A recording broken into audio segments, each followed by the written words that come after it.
Welcome on in, everybody. So, we get a new patch on Tuesday. At 5 a.m. Pacific time, they're going to do the update and bring in that Rabbit's Revenge event as well as all the rewards that come with that.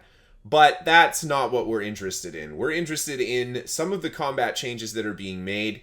And this bit, shards. They are introducing shards, a new server technology coming to New World. What are shards? They are duplicated segments of the game world designed to better manage player population.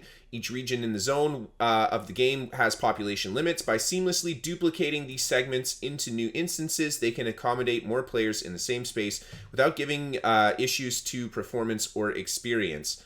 So if you've played ESO, you're familiar with this kind of technology. It's mega servers. They're just instancing the world. Now, they did mention that for the initial rollout of shards, they're only going to be starting with Monarch's Bluffs and Windsward. So I don't know if this is something they plan on applying everywhere, but for now, I guess they're just kind of taking it slow to see how it works.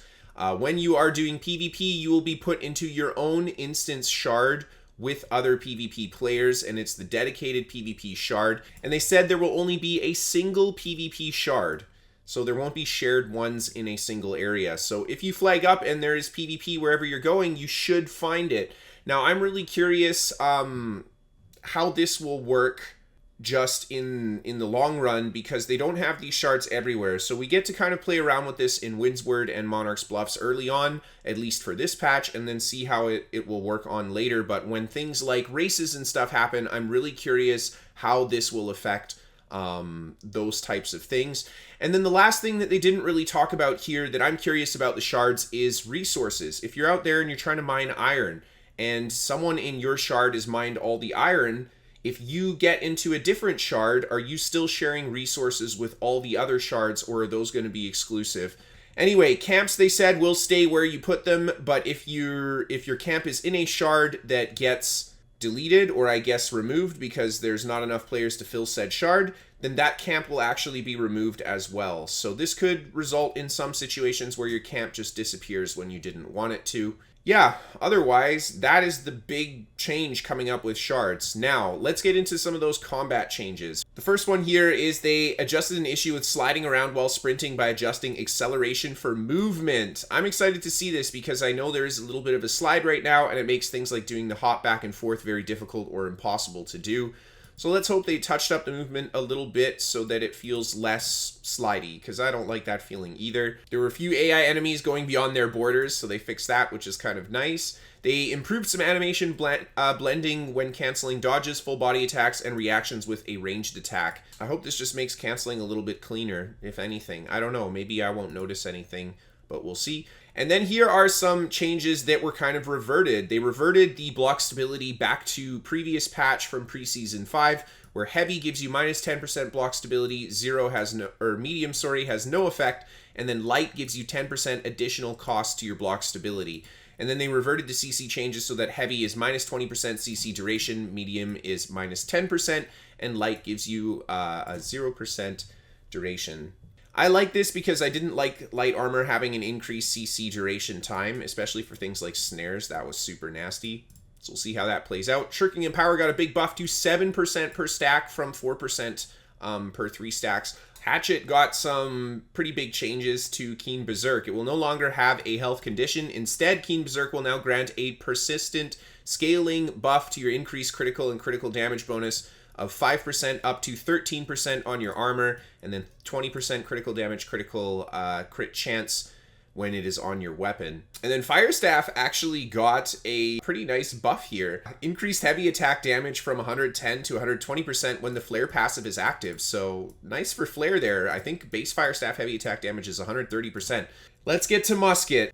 They fixed some issues with Musket, which is awesome, where your shots were kind of getting stuck. Hopefully that fixes a lot of those problems.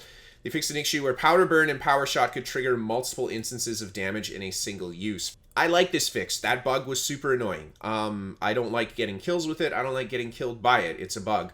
So let's see how this actually worked out. They removed the accuracy penalty when rotating the player camera. This is going to have a huge impact on people's aim, i.e. especially when you're moving and strafing left and right. For me, that's when my shots go a little wonky, so hopefully that helps out a lot. They increased the pushback for stopping power to 5 meters from 3 meters, so that's a big change there. They removed the headshot secondary condition from Deadeye Ultimate. Instead, it grants a bonus if 2 or more targets are hit with a single attack.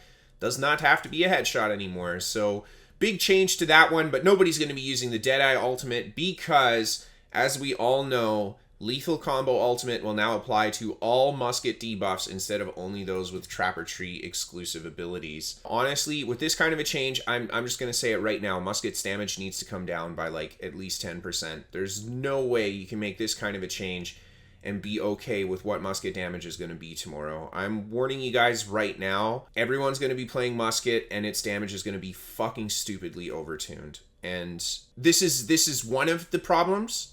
But I say this with utmost confidence. Musket damage could come down minimum 10% and it will still be BIS.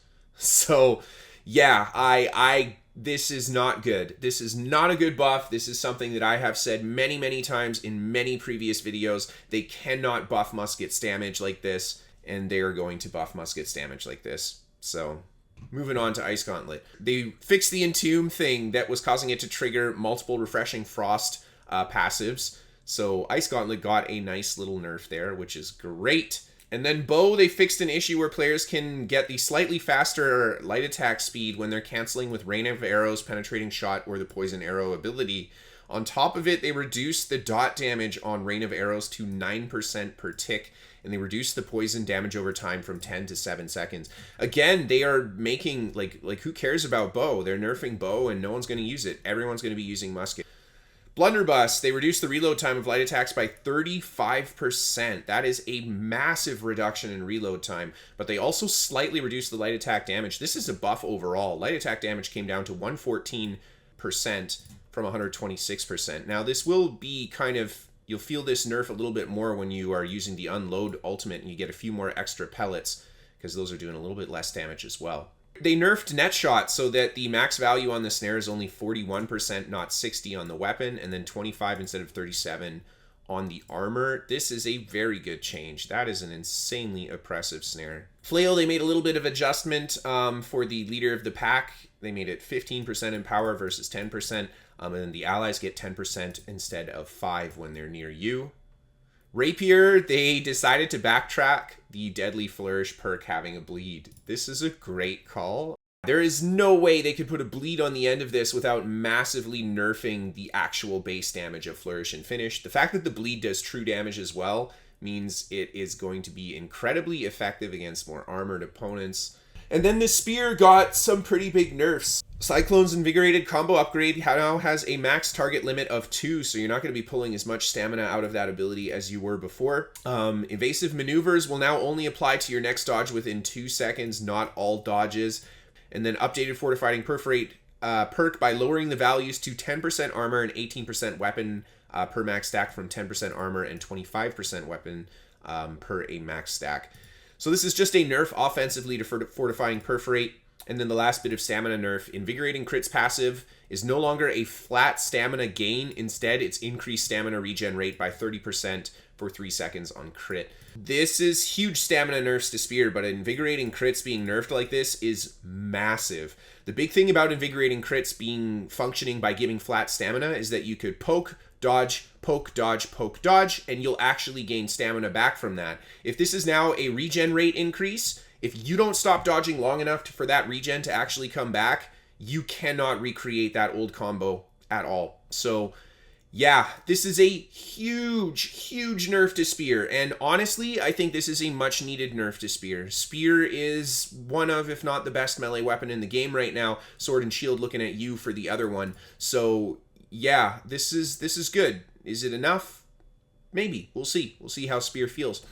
Sword and Shield. They made some big changes to Defender's Resolve for Sword and Shield. It now has a 35-second cooldown from 45 seconds. They adjusted the Restoration upgrade for increasing or healing your base health to 30% of your base health instead of 15, so giving it a pretty beefy heal now. And then Whirling Blade has a 3-meter radius instead of 2-meter radius, and Sword and Shield being one of the best melee weapon combos in the game, they didn't nerf it at all. Warhammer, they increased Mighty Gavel's damage to 190% from 170. That is kind of scary because I do know that Mighty Gavel hits very hard on Warhammer. And then the Mighty Gavel's Summary Judgment target health requirement is now 50% threshold instead of 30%, so making that easier to get. And then for the artifacts, this is the next big musket change. Winged leather shoes will now increase damage by 10% while haste is active. Is this 10% empower or 10% base damage? I'm not sure. Either way, Musket gets a ton of empower. A lot of people are running the Nature's Wrath coat right now. Musket has 100% haste uptime very easily in the course of any fight. I don't know. I'm not against the winged leather shoes giving an increase to damage while haste is active because I actually like that the winged leather shoes give you an increase to your haste duration. That's awesome. But man, Musket does not need this damage. So this is something that they have to look at with Musket especially. They reduced the Magnetic Gauntlet's crit damage reduction to 30% from 50%. So actually a nice buff to Magnetic Gauntlets, giving you some critical damage options with different weapons. And then, of course, they made some changes to the Phoenix where people were abusing it with some effects that didn't count as like in-combat deaths, but that shouldn't affect combat stuff. Then consumables, they pretty much just made it so you can cancel your block by drinking potions and stuff now, which is nice, and they fixed a few bugs there. So there you go, guys. That is all the changes. I'd love to hear what you think about these balance changes, and of course the new shards coming in. This is exciting. I'm curious how they'll roll this out because this could be huge for how the world feels. And just that, like, that feeling of a lively world, the ambiance, everything that comes with having players in the world with you. So let's see how that kind of plays out. Musket's going to be scary tomorrow, guys. I will be live and streaming this new patch. So come by and watch some OP Musket gameplay if you're interested. Otherwise, thank you guys so much for watching, and look forward to another video soon from me. I'll see y'all next time. Have a good one, guys.